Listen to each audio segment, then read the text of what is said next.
Did it go live yet? It is now streaming. I see it, yes.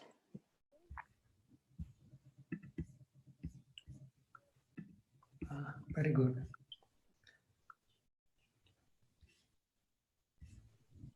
Okay. Live yet? Yes, you're live. It's now streaming.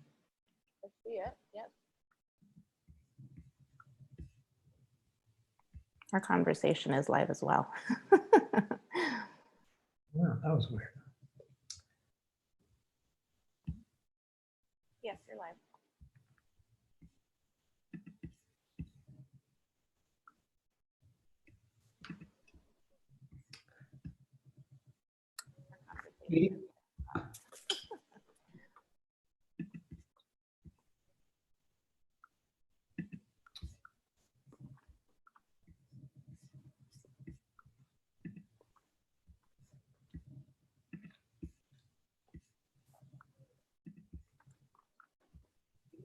Yes?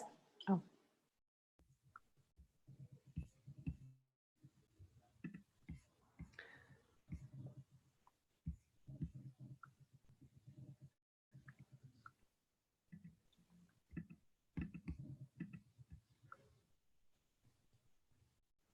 Yes.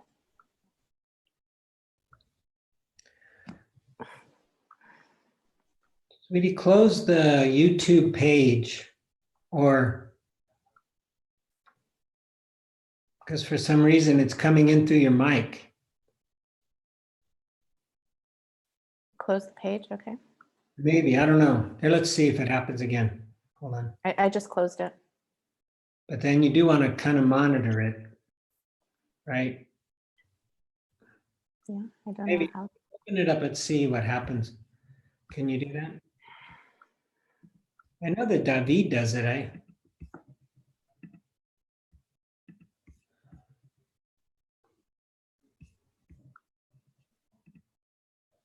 Let's see if it happens again. Ooh, hold on. I just closed it. Oh, maybe there's a way to put it on mute. Ah. Okay.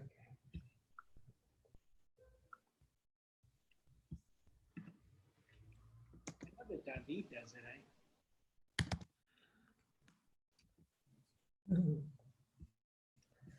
All right, I'm gonna get out of there. Let's see if it happens again. Ooh, hold on. I just closed it. Yeah, that's weird. It's repeating somehow. Can you turn it off? Okay, I'm gonna let him in now, okay?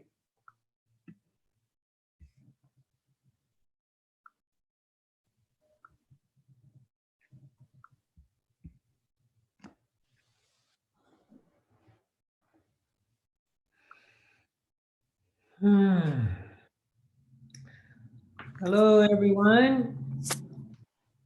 Welcome. I'll take us. How are things? Getting a little better in Madrid, or fast enough maybe? It's about the same. About the same. Is Madrid still in phase 0? Oh, it's 0.5. Starting tomorrow, 0.5. 0. Are you kidding, Carlos? No, Is they that a call it joke? that. It's not official, but it's basically 0 with a couple of extra privileges, such as no need to ask for an appointment to go to a store, and you can go to a museum as long as you don't exceed 30% capacity or something like that. So basically, my life didn't change. It won't change at all. Kind of agreement between the central government and the Madrid government. I've heard some funny jokes though, like you can't go to see your medico, your doctor, at his office, but you can meet him or her at a bar. Not yet. You can't go see your family, but you can get together in a terraza somewhere. Yes. No, not in Madrid. Not in Madrid. Yeah, zone Madrid. 0. Space 0 is still off limits to meet others. except you can go to a store or have a doctor appointment or something like that, but you cannot meet friends or family yet. Oh, okay. Maybe someone else. That's phase one, and in many provinces, phase one has already started or will start tomorrow, but not in Madrid. You guys. Well, hopefully. Oh, by this week, maybe. I do wonder, so you are able to go out though between 8 p.m., 8 in the afternoon to 11, right? You can walk around and Alone, yes. alone. Okay. So No, I mean, I go with my partner, no problem at all. I mean, also, it depends. If you are older than 70 years, so the frame, the slot time is different. So it depends on the age you have. I see. So besides people being creative with their pets so they can walk a pet, are people being creative about creating partnerships, maybe temporary partnerships, so they can walk with somebody, right? I think so, yeah, probably, yes. People are not following the rules, but you're not supposed to meet people who are not living with you. I think this is the problem. Many Spaniards, especially in Madrid, maybe don't like to follow the rules. Many Spaniards, wherever in Spain and outside of Spain, many Spaniards don't like to follow the rules. Well, good. Well, welcome. And I'm going to offer a slightly different instruction for the meditation. So hopefully you'll be able to follow this. It won't be a rule, but it will be a little bit different. And I'm drawing from this book, which you can't read. It's called With Each and Every Breath. And it's by an American monk by the name of Thanissaro Bhikkhu, who along with Bhikkhu Bodhi is probably, and Bhikkhu Analayo, the most famous, you might say, well known for his Pali translations and the amount of work, papers, talks that he's put out. And I highly recommend it if you're, of course, interested in the Dharma, which I think you are, and you want to practice your English and so forth. He's a great person to follow. He has YouTubes probably every week, maybe 2-3 YouTube talks. There's talks that support the book. The book is available online in PDF form, and they're always free. Whenever they make these kind of books, the monasteries, they're always free. You know, it's done in the spirit of Dana. Jim, could you put the name into the chat, maybe? Yeah, there's quite a bit of information. So I thought during the breakout room, I'll write the name and his websites and stuff. But so we're gonna do a body scan, but in a little different order. In a map that is consistent with his book and consistent to one of the meditation masters of the last century named Ajahn Lee. So hopefully it won't be too confusing. I'll try to make it simple, but we're going to more follow his direction rather than what we've been doing. And then we'll go to the breath. So if there's no questions, Anna Monica, you're guarding the gate, right? The waiting room? Very good. Okay, thank you. I see Dominique is there. I'm going to put you guys on mute.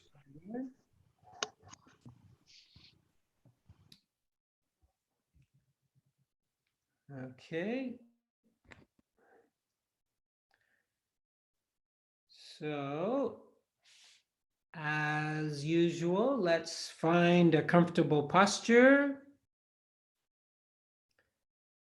Set my timer here. We're going to go a little bit longer, 30 minutes, okay? Maybe 31 minutes. Just to kind of fit in this body scan, which is a little more thorough, okay?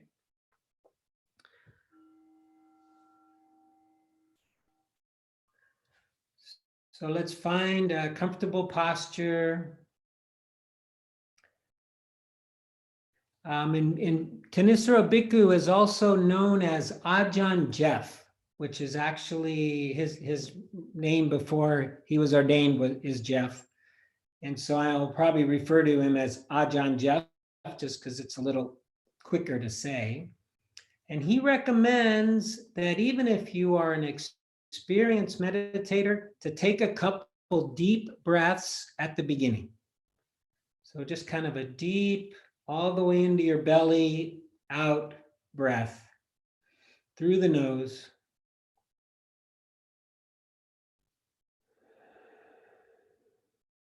Maybe even an audible breath, something that you can hear.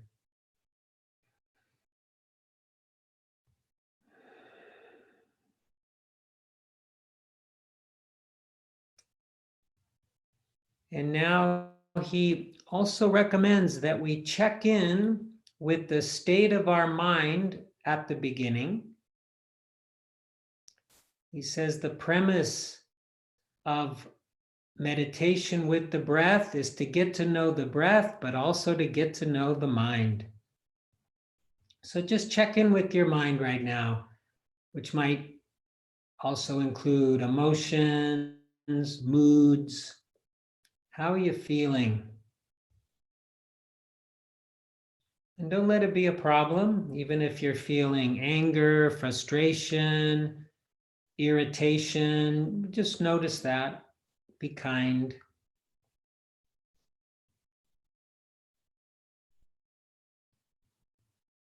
And now we'll start what I call a body scan. I think he uses the word survey, kind of a body survey, I believe. But rather than start at the feet or the head, he starts at the navel. Okay, the belly and the navel. So let's go to our navel. Feel the area around our navel, our belly button.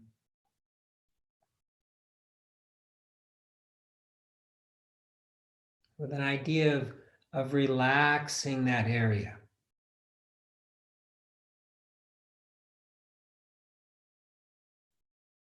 Feeling it. You may notice the movement of the belly there.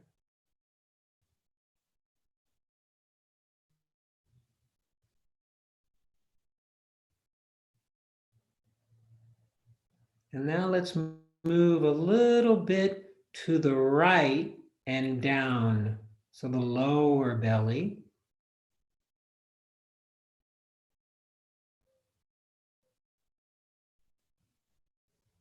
Then moving over to the left. So the lower belly on the left side.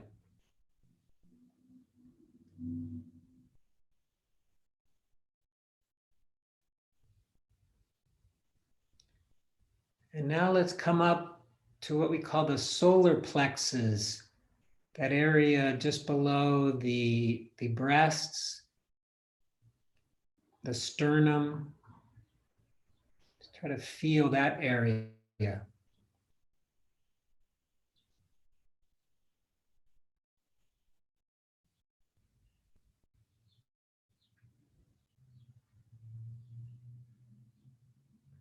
And then moving over to the right, the side body on the right side.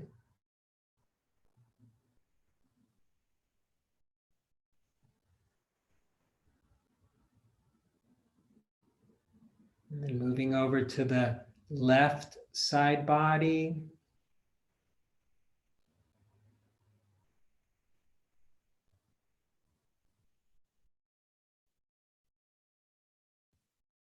And if at any time you notice, too much thought, too much tension in the mind, we just notice it, gently try to let it go, and then rejoin the body survey, the body scan.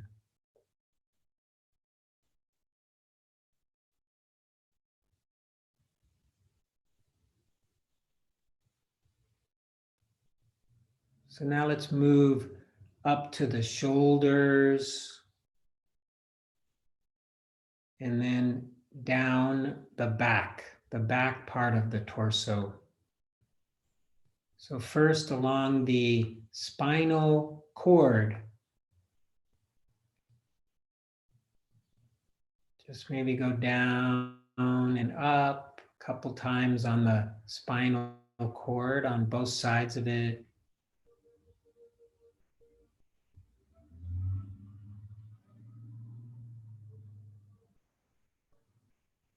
And maybe you notice how interesting it is. We can actually find our spinal cord with our mind without touching it, without seeing it.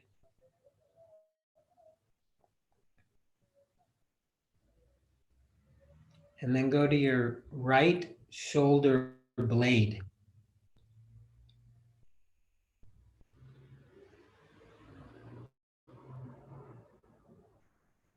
Your left shoulder blade.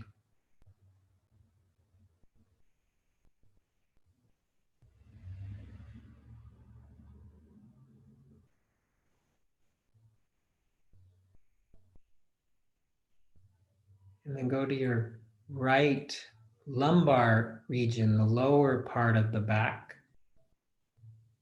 And it's okay if we're not there. Normally you would stay longer and you could do a whole meditation this way, but so don't worry if you don't feel it before we move on.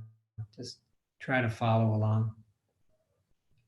So the lower right back area, the lumbar.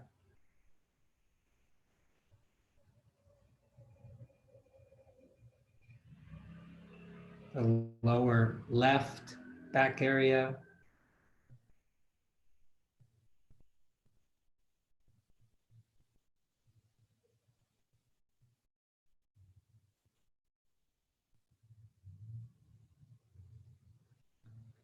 And now we're going to move to the throat. The throat, almost like the Adam's apple, we call it, area.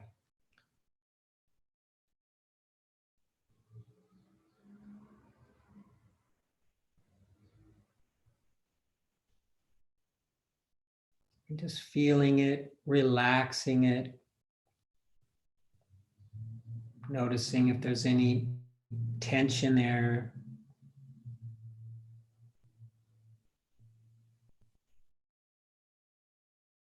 Now coming up into the head.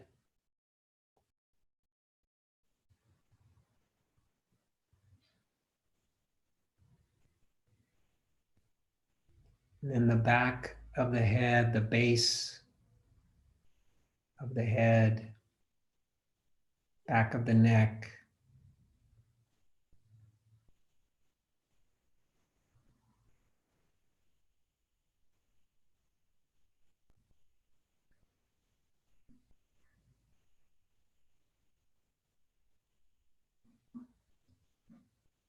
And another instruction that's quite interesting is to imagine or sense the body is breathing not only through the nose, but literally like through the pores of the body.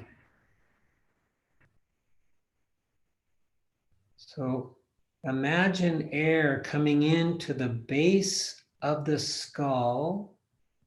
So not from the front, but from the back. Imagine the air coming in, going all the way down the spine, touching the bottom of the spine, coming back up and out.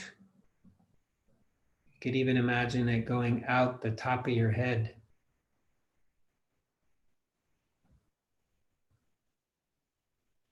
Couple breaths like that, just in the base of the head, down the spinal cord, back up and out your head.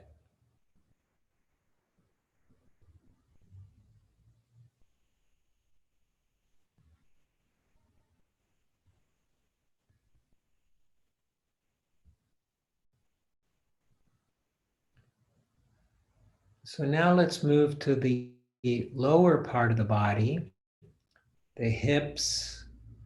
So we'll start with the right hip. Just feel the area of your hip. the left hip.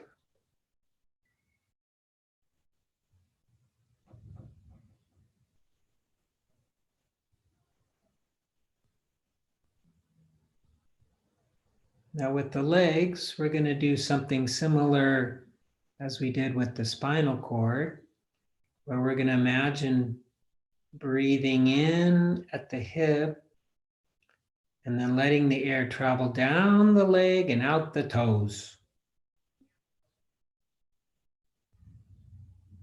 So breathing in and then following the exhale down your leg.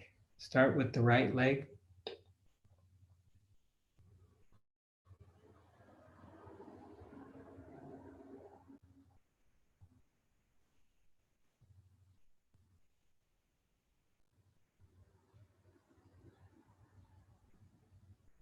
And going to the left hip, breathing in at the hip, out through the toes.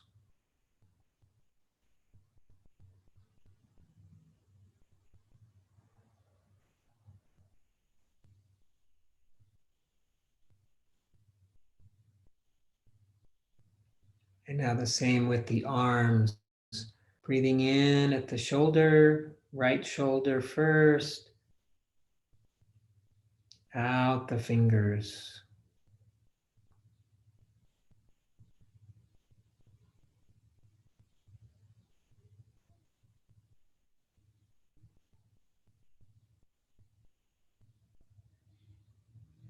Left shoulder, breathing in, out through the fingers.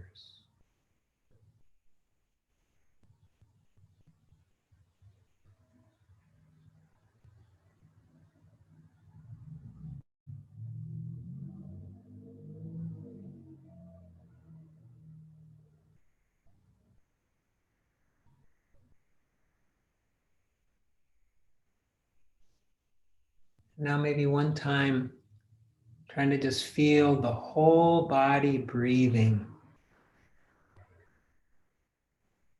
And noticing how it really seems like it's not just the lungs that are working, but the whole body is reacting to the breath. It's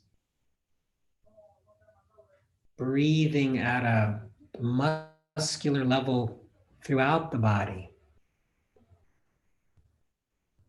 Maybe you can feel it even in your feet, the breath.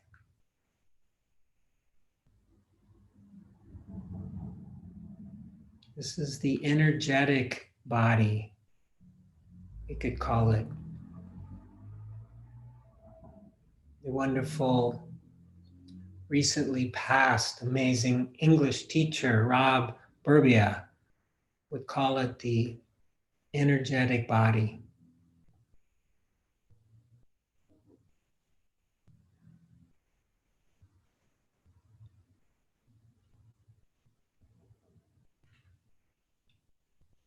And so now we'll go to a more traditional meditation, or one that we've been doing more regularly, of just using the breath as an anchor for the attention.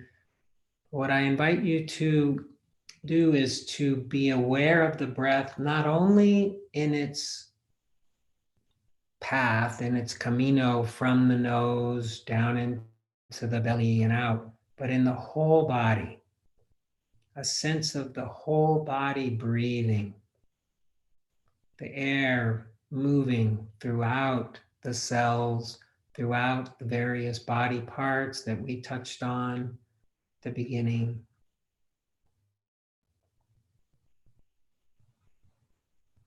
So in a way, we're holding more than just the breath in our attention, in our mindfulness. We're holding the whole body and the systems of the body. And when the thoughts come, try to just let them pass, let them float away, and then we come back to this energetic body breathing.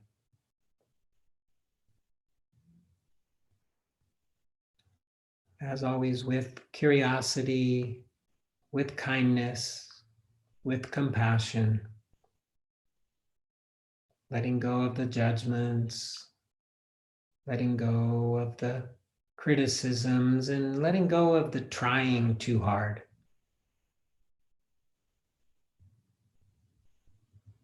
Or just a gentle knowing.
If your mind is still wanting to think, to plan, to judge, to worry, whatever it might be, one suggestion that Ajahn Jeff offers is to use metta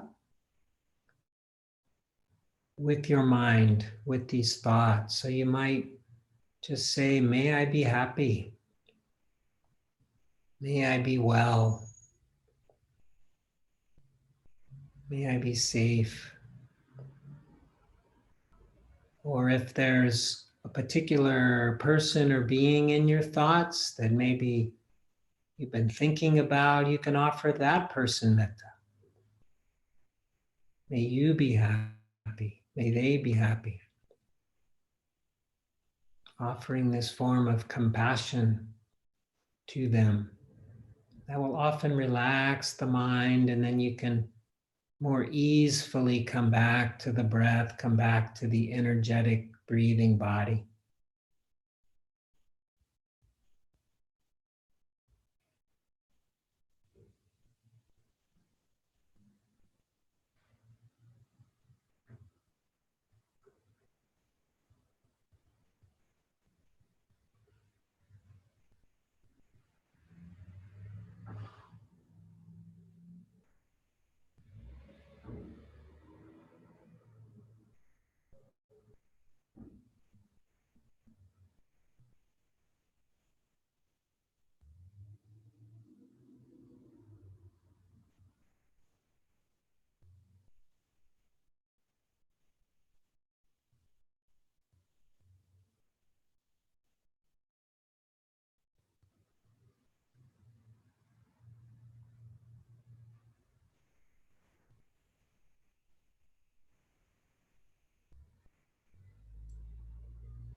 Another suggestion that Ajahn Jeff offers is once you notice your thinking, once you notice that the mind has been lost in thought, and you come back to your breath, take a nice, yummy breath. Maybe even breathe in intentionally, just Since most of us are by ourselves, we can make a little sound and we won't bother anybody.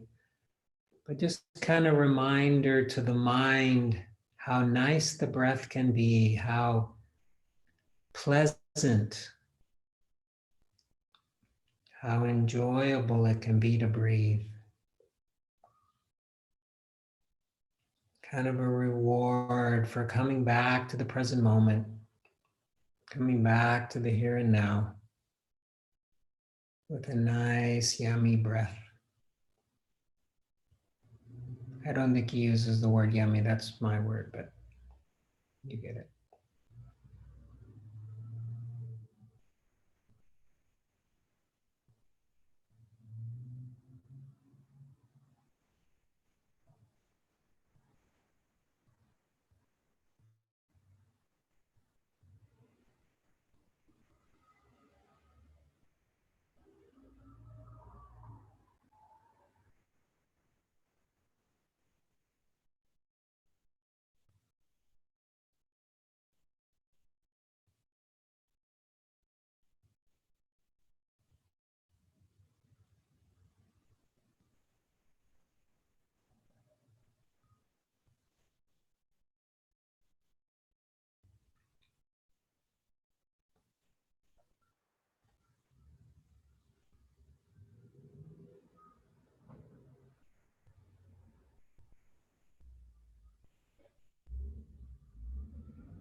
And so wherever you might be right now, or wherever the mind might be right now, just try to let that go.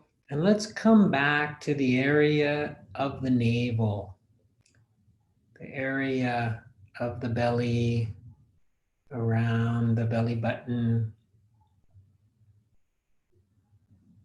Just reconnecting with that chakra. You might even imagine it as that life center.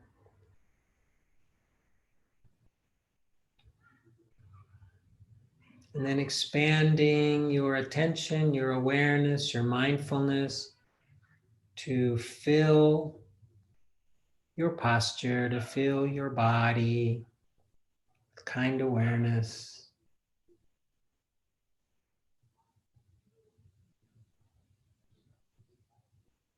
Noticing any sensations,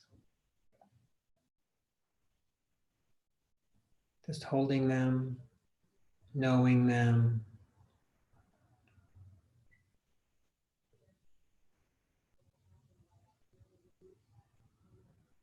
And then allowing the attention to extend a little beyond your physical form, a few centimeters beyond the skin into the field of energy that surrounds us.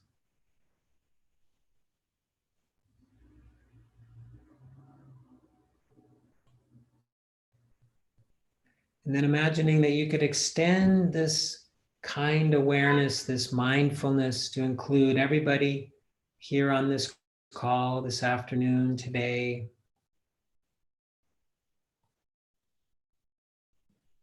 And bringing to mind, remembering how we practice, yes, for ourselves, for our well-being, for our happiness, and we practice for all beings.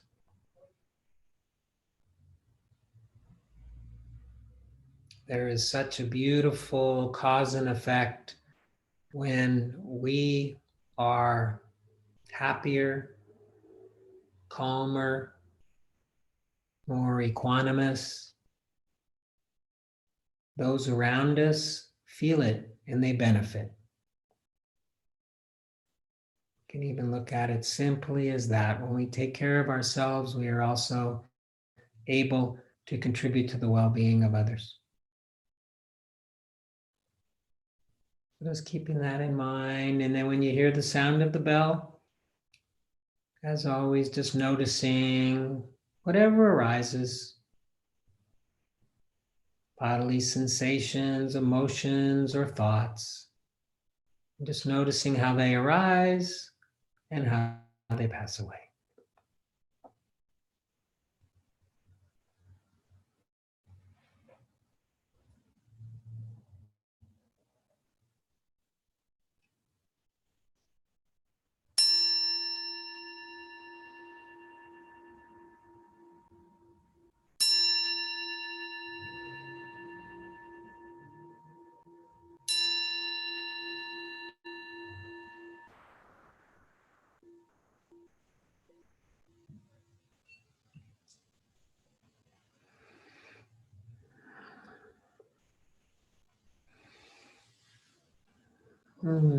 Thank you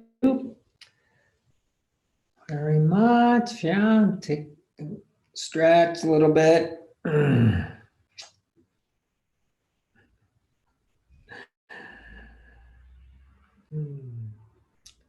So what I thought I would do is talk a little bit more about what is offered in this little book, which I will put it in the chat box later, and I might even add it. I will add a link also to the dhammamadrid.org webpage. Down at the bottom, there's a little section there of links and talks and stuff, and I'll make a connection to that for you guys. Yeah, so maybe I'll just give a little background. So this guy, Thanissaro Bhikkhu, is really considered one of the scholars, Pali scholars. So he translates from the original Buddhist text. At least in the Theravada tradition, we use the Pali. And I think he also is fluent in Thai. He lived in Thailand, I think, 10 years. And so he has translated from the Thai, and I think to Thai as well. May also even write or speak French.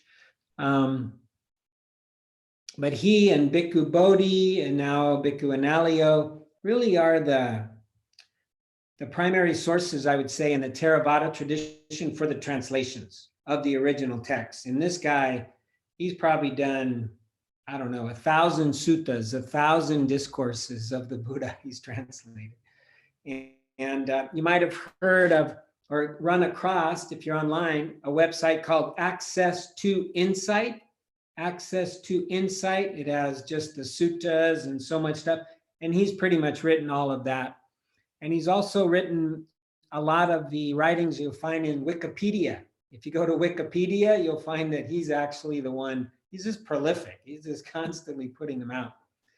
And for this visit to the United States that started with me going to care for my mother, who lives in Southern California, my intention was to go to Thanissaro Bhikkhu's monastery because it's only about 2 hours south of where my mother lives.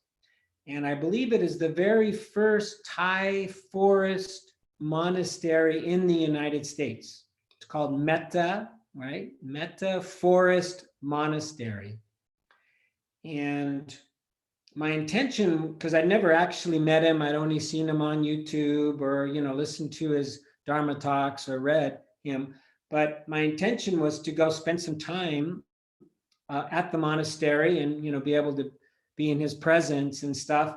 But before I had a chance, of course, coronavirus hit and they had to close. And of course, we were supposed to shelter in place.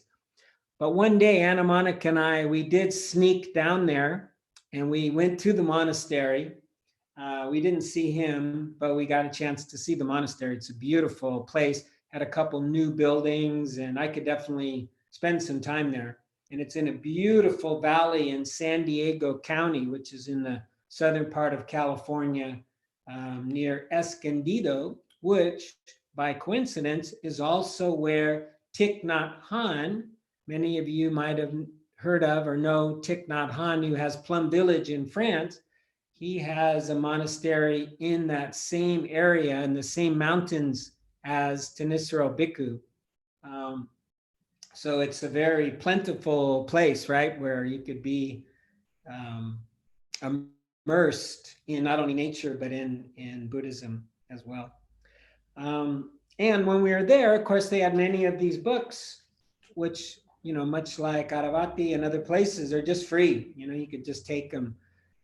So we made a donation, but we took a few books and started reading this one. It's like, oh my God, I shouldn't even try to do anything other than what this book says. It's like so complete. It's so wonderful. And I will warn you, for those of you who have not ever heard any of his talks or any, YouTube and stuff, some people might find him a little bit serious. He's kind of, straightforward and, sort of tells you how it is. And I wouldn't call him super warm and fuzzy. He's not too cuddly, but boy, does he know his stuff. So I'm just going to read, I could even, here, I'm going to give a very short attempt at trying to share the screen just so you guys can sort of follow along. If I don't find it right away, I might have to abandon this because it often goes awry for me. Let's see. Oh, I think I got it right away. Yeah, there we go. Wow. Let's see. So does everybody see basic premises? Okay, very good. So I'm just going to read a little bit from that because I think this is important. He thinks it's important. Therefore, I think it's important, that we know the premise, right? So he writes, when you want to master a meditation technique, and I want to add, this guy is a meditation master. That's what I would call him. Like my teacher, my first teacher here in San Francisco, Eugene Cash, considers Ajahn Jeff his teacher, right? And many others. They look to him. And then Ajahn Lee, I would say that my mentor, Suvacho, who many of you have heard of me talk about, who was an attendant for Ajahn Sumedho and was a monk for 20 years in the Ajahn Chah tradition, he considers Ajahn Lee to be his, I would say, the probably most mastered meditation master in the last 100 years. And Thanissaro Bhikkhu is a student of Ajahn Lee, so in that same lineage. And he's translated many of Ajahn Lee's books, including one in Spanish. For those of you who want to learn in Spanish, Manteniendo Presente la Respiración. It's one of Ajahn Lee's most popular books. Okay, back to this. So when you want to master a meditation technique, it's good to know the premises underlying the technique. That way you have a clear idea of what you're getting into.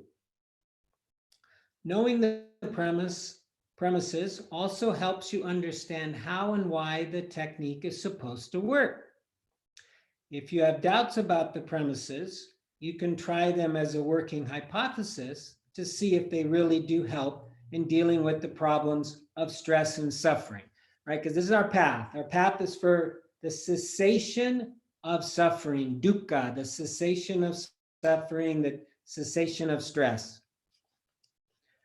Meditation doesn't require that you swear allegiance to anything you can't fully understand. This is one thing I love about Buddhism. It's not dogmatic in that way. It isn't like I have to believe in a God or even believe that I can reach the cessation of suffering. It's not required.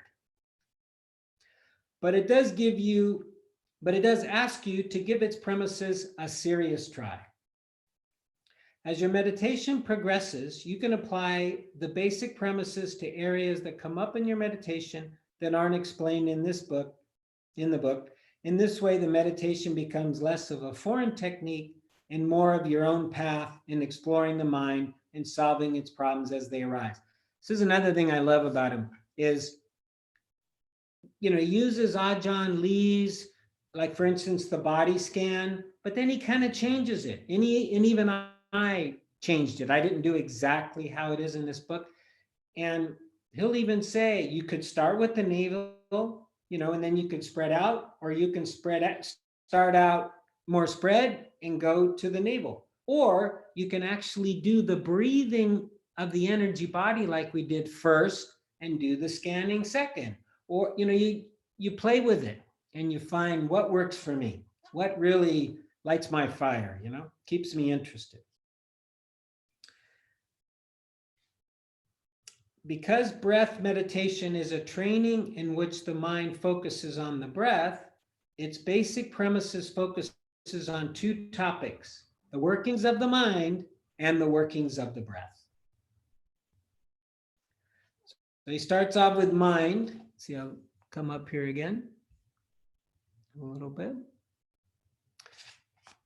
The mind, so chitta is the word in Pali, right? Here covers not only the intellectual side of the mind, but also its emotional side, together with its will to act.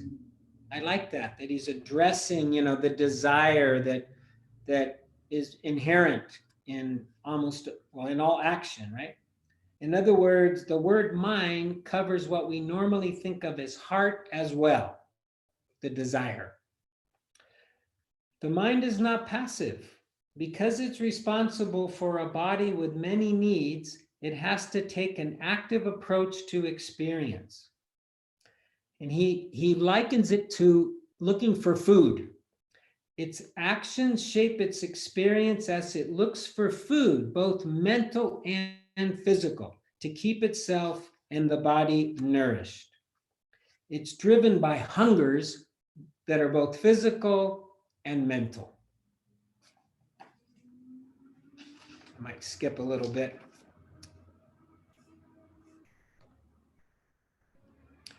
So I'm starting in that paragraph at the top. The mind's search for nourishment is constant and never ending. So again, we're searching for mental food constantly, and it's never ending, right? And that's what it seems like. Because its food, especially its mental food, is always threatening to run out. Scarcity. Oh my God, I'm not going to get enough. It's like the toilet paper. I don't know if this happened in Spain, but here in the United States, people seem to think that toilet paper was going to run out. And they just, there were days, weeks, where there was no toilet paper to be found. It was amazing. Whatever satisfaction it derives from its food is always short-lived. Dukkha, right? Maybe we find some food, it's a mental thought, or even physical food, some chocolate, whatever it is. It's pleasant for a moment, and then it runs out. Dukkha comes back in. No sooner has the mind found a place to feed than it's already looking for where to feed next. Should it stay here? Should it go somewhere else? Same with the meditation. Oh, I'm here. Oh, it's nice, but oh, maybe it's better in the belly. Oh, maybe it's better in the full body. Maybe it's better for sounds. You could just be moving all around. Oh, if we chase after the mind. These incessant questions of what next, where next, drive its search for well-being. But because these questions are the questions of hunger, they themselves keep eating away at the mind. I like that play on words. It's the questions of hunger, they keep eating away at the mind constantly. One of my other kind of, a favorite teacher, he's a Zen teacher, David Loy. He defines dukkha, or he sort of phrases it this way. He says, dukkha is the ever-present feeling that something is wrong, that something is not quite right? This incessant feeling that something is not quite right. This David Loy says is the nature of the unawakened mind, to think something's not quite right. I got to fix something. I got to change something. I got to find more toilet paper, whatever it is. Driven by hunger to keep answering these questions, the mind often acts compulsively, sometimes willfully, out of ignorance, misunderstanding what causes unnecessary stress and what doesn't. This causes it to create even more suffering and stress. The purpose of meditation is to end this ignorance and to root out the questions of hunger that keep driving it. In this next paragraph, he says something that I'm going to stop with, but I think is so important. He says, although the mind often acts under the force of habit, it doesn't have to. It doesn't have to. It has the option of making new choices with every moment.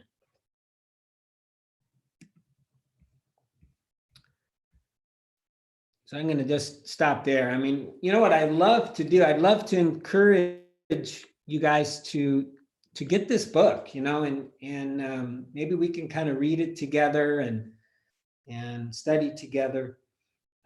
But just stopping with that habit, right? Which we talked about last week, how the Buddha said that we think and ponder upon becomes the inclination of the mind. This is another way of saying that the mind is habitual, that the mind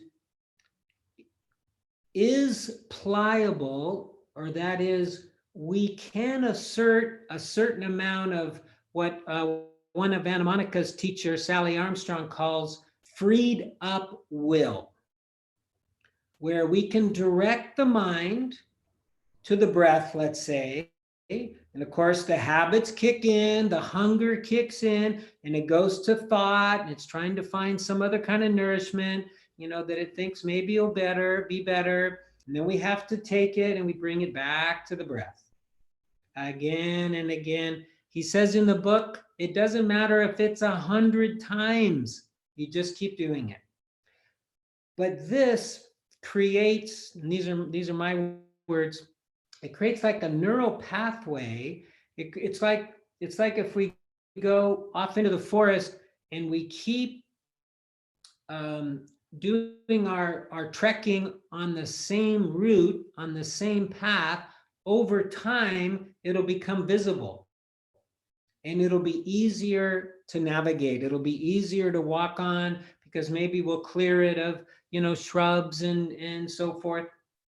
It's the same with the mind, where the path from the habitual lost in thought place to the present moment becomes clearer, bigger, more easy to navigate, right? It creates a new neural pathway. I use this as sort of what, I have no idea what actually a neural pathway looks like, but I use this as an image where maybe it starts off that the neural pathway is like this to worry.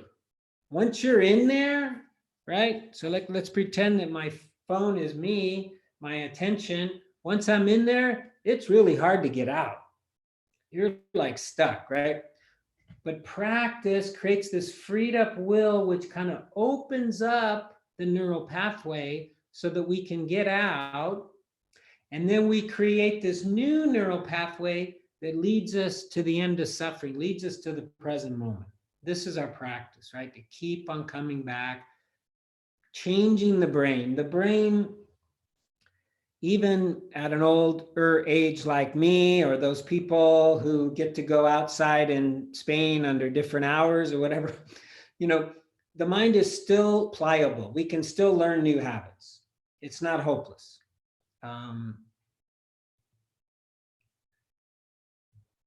To what degree, maybe it's 30%, 20 to 30% of how much we can change. Very unlikely, I could, and I don't want to forget, Anna Monica, you have the list from Anushka, don't you, of the reasons why we came to practice? Or at least 10 of those, right? Okay, before I go too much longer, I want you to read that, but I'm just going to introduce this. So, many of us have come to meditation to change, right? Maybe we don't like who we are and we want to change, and we think maybe meditation is a path for that. And it isn't so much about changing ourselves, but changing our relationship with ourselves. So I hope that's not bad news. You're probably going to have the same personality after this session is over that you had before. And for the next 10 years, more or less, right?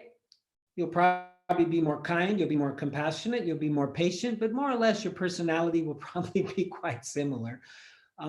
But we can really change that relationship with who we are, how we are, the habits that we have of personality.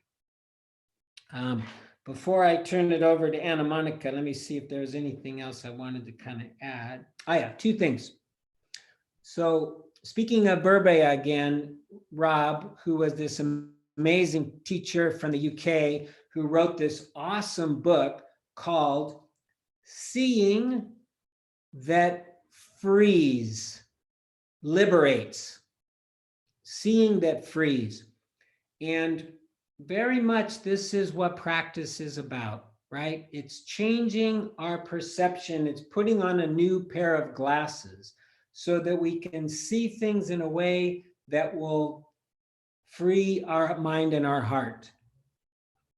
As one of my favorite teachers here in the Bay Area says, Vinny Ferraro, he says, what can I let go of right now that will make me more free, that will allow me to be more free? And this is the practice in these subtleties, this habit of mind that we might have of thinking that we should do better. I should stay with the breath, or I should be a better meditator. Or, one of my friends, he's having a tough time doing walking meditation. He just doesn't really want to do it, but he has a should. You should do walking meditation. And trying to, let go of those habits, or hold them gently, hold them kindly. Okay, I'm going to stop there. And then Anna Monica, I thought this would be kind of interesting, and I haven't heard all of these, but she was listening to Anushka, which many of you might remember her. She led our group some weeks past, and she was listening to her yesterday, and Anushka offered various reasons why we come to practice. And I just thought it would be interesting to hear some of those reasons to see if we resonate. And it doesn't matter whether you came here, for whatever reason. It's the important thing is that we're here. So Anna Monica, I'm going to take you off mute, and you can share what you wrote down anyways. Hi, everybody. Yesterday I attended a half-day retreat with Anushka, and this was with the Sangha that I did the 2.5-year Buddhist program with. So it actually had been over 2 years, or excuse me, over a year since we'd seen each other, and it was really quite sweet. And Anushka was our visiting teacher, and as part of her talk, she had a list that she came up with herself about why we meditate, and she offered it to us for a couple of reasons, one of which is to know ourselves. Why do we do this, just kind of as an investigative question. And another one was to kind of inspire us, because sometimes meditation can lose its fire. So one of these might generate some fire as a different reason to meditate if we're finding it hard to meditate. And that ties into the third one, which is we might hear a new one that would create some aspiration to practice. And so just as a list, she said they were 13, and I wrote down 10, and I thought of another one this morning, which is the first one. We might meditate because we were born into a family where it was simply part of the religious practice of the family. So it could be something that we have just done for a long time as part of the religion that we're familiar with. That's one. The second one that a lot of people come to meditation for might be a more secular reason of just needing a way to manage stress from work, relationship, life, just as a stress reliever. A third reason is one that I think Jim talked about earlier, which is as a mental practice, as a meditation technique, as a training of the mind to learn to focus and use the mind as a tool. The next one is meditation as part of the Noble Eightfold Path.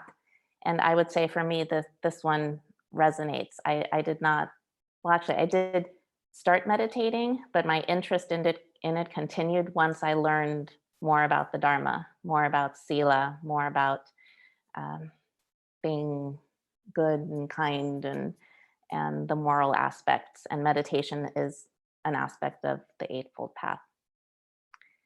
The next one is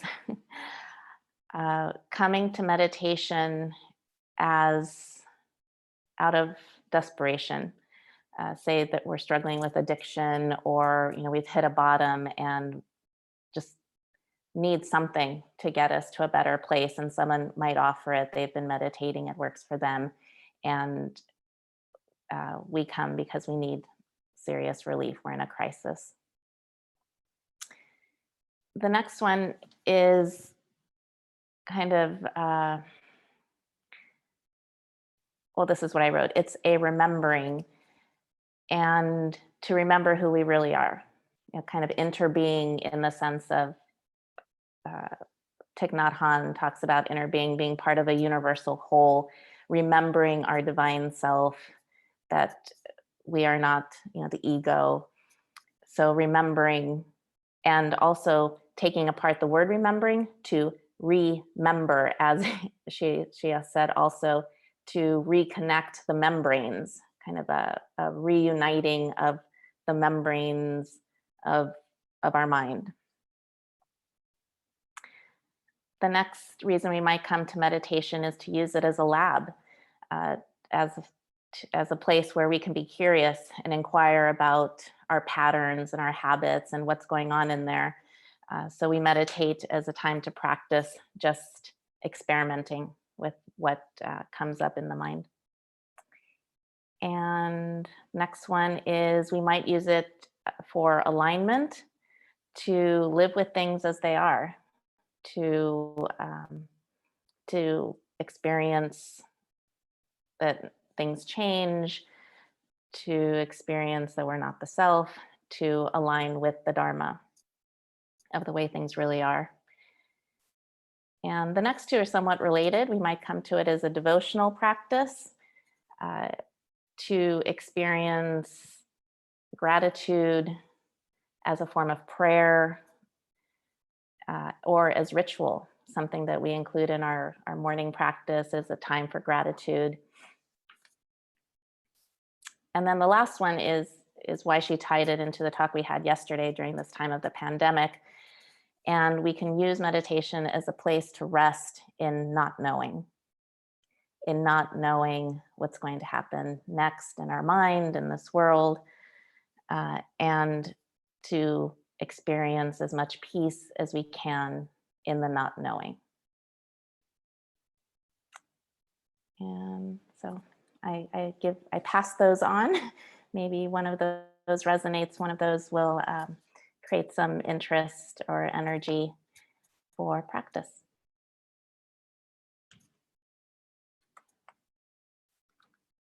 You're muted, Jim. I'm going to mute you. Okay. Okay, thank you, Anna Monica.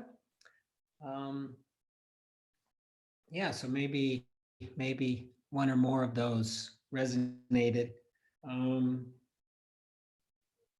Yeah, so I think we'll stop with the words, at least the lectures and so forth, and open it up if there's any questions or anybody would like to comment. I've noticed also in the chat area, Carlos especially and Dominique have added the links so that you can get to the teachings of Thanissaro Bhikkhu, get to his websites and so forth, his book. So thank you for that. Saves me for having to do it. So is there anybody who would like to ask a question or has something they would like to share? You can just raise your hand. I think I can see, yep, I can see everybody except for those who, well, are just blank names. Any questions?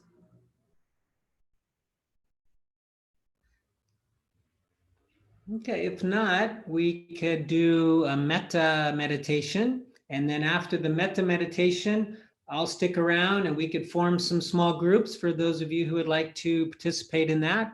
It's not required or you're not obligated to do so. Yeah,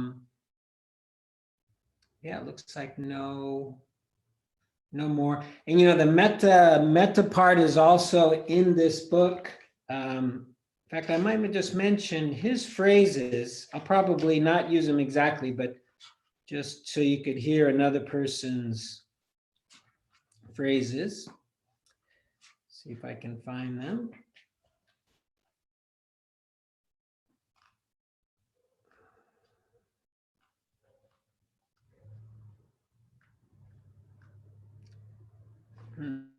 Maybe they're deeper into the book than I thought.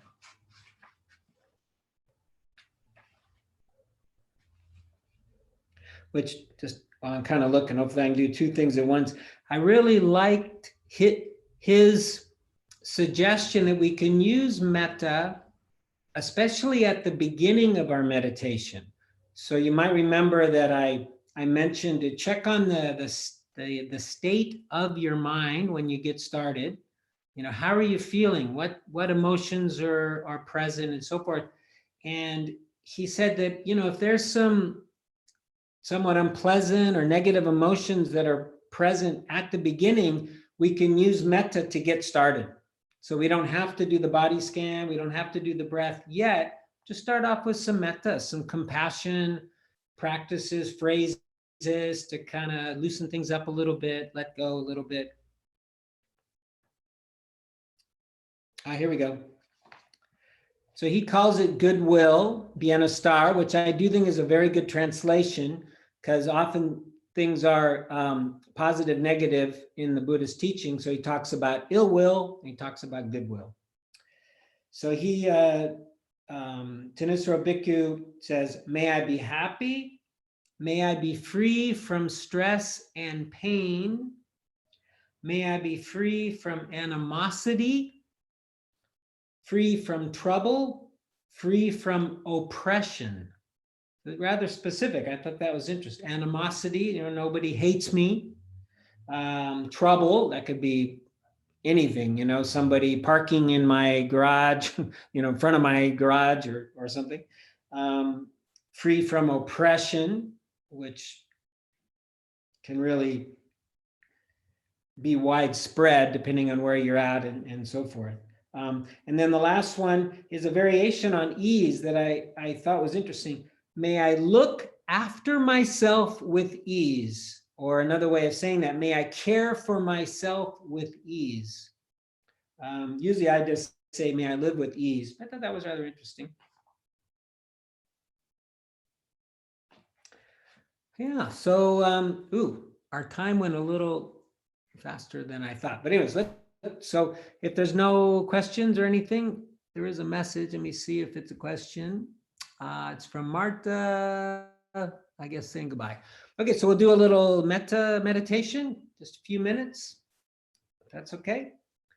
So find yourself a comfortable posture. And Ajahn Chef does recommend that we start with I first, the first person, first pronoun. So we'll do it that way. And I often like to put my hands right here at the chest, recognizing that this is a heart practice, a cultivation of the heart qualities. Feeling that area around my heart. So if there's anybody new to this, I'll be offering some phrases out loud that you can repeat mentally or out loud if it won't bother anybody. So may I be well and healthy. May I be well and healthy. May I be safe and protected. May I live with ease.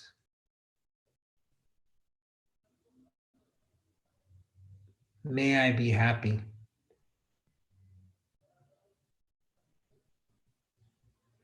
And I know for some people this can seem like a little selfish or something, but like I mentioned at the beginning, I really think when we care for ourselves, that's when we really can be generous and care for others. So now let's try. Lately, I've been wanting to bring to mind what we call here in the US, the first responders, the people who are on the front lines of this pandemic, who are at risk, who are caring for others, the doctors, the nurses, the technicians, right down to the bus drivers and store clerks who are still out there at risk. So keeping them in mind, maybe you know somebody, or maybe you are somebody is dealing with this on a daily basis. May they be well and healthy.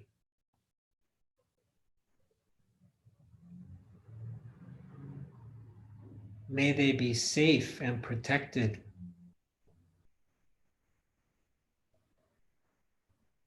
May they live with ease.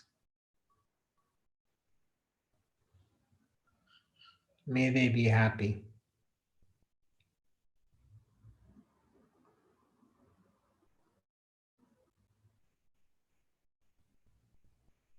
And now let's try a difficult person. That is somebody maybe we have a little resentment towards them, or a little hurt. Maybe they said something or did something that hurt our feelings. Try to bring this person in mind. We'll offer them metta, we'll offer them goodwill.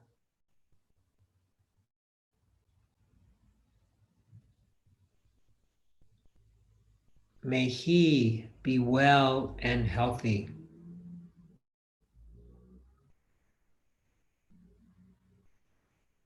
May he be safe and protected.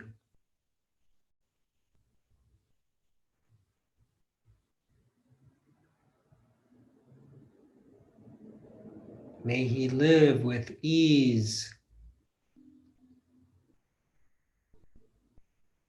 May he be happy.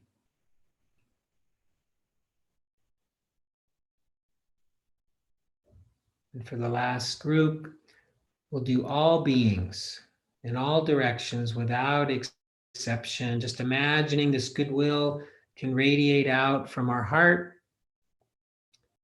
May all beings be well and healthy.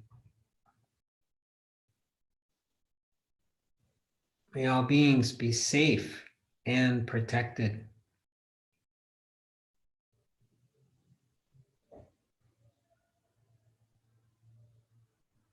May all beings live with ease.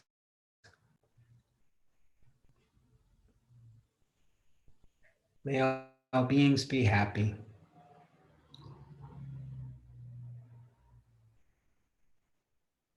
And finally, we'll dedicate the merit, the fruits of our practice, the teachings, our Buddha nature, and our Sangha to the benefit of all beings.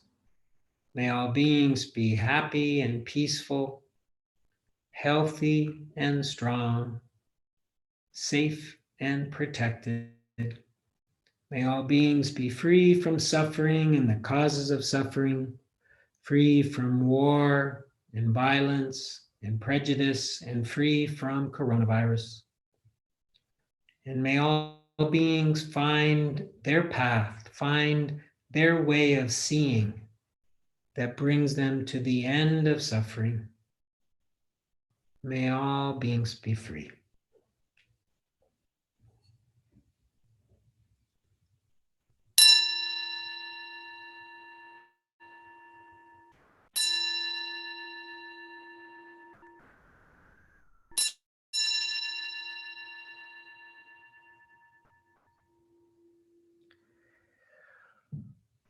Thank you very much for joining us. I do want to mention, first I put a thank you out to David and Luis and Lara for contributions to the Dana Sila Foundation. Thank you very much. That was very appreciated and exciting to see. And if anybody has also donated in the last couple of days that I didn't notice, thank you to you as well. There now is a donation button on the Dhamma Madrid page with PayPal, going through PayPal. But just to let you know that this week, I'm going to really focus on trying to now pass on the donations to those, especially those teachers of the Dharma who are struggling financially right now because of the shutdown. You know, a lot of these people work, well, they survive from the donations that they get on retreats that they lead. And of course, they're unable to do that. Some have been able to do it via Zoom and live, so forth, but a lot of people are not. But that is my intention, is to really make sure that we don't lose these amazing teachers like Anushka and so forth. So thank you very much for that. And yeah, so we could do some breakout rooms. I'll form groups of 3, and it'll be about 7 minutes or so, 2 minutes for each person with a minute to wind down, and I'll hang out. And if you don't want to do that, feel free to not do that. And yeah, I kind of missed, boy, this was the first time I went a whole week. I've been working to stabilize my business, which I think is the right thing to do. it just feels like I should do that. And then I'll have some extra money that I can put towards, Dana Sala or Sala Dana and Dana Sila. It's weird that their names are so similar. I confuse them and so forth. So I'm still doing that, but I'll continue to do the Sunday groups. I love them. So yeah, is there anybody? Well, first, yeah, I'm going to unmute everybody and then I'll put us in groups. If you want to say hi or if you have a question. I can stop YouTube. Bye. Hi. Say hi to YouTubers as well.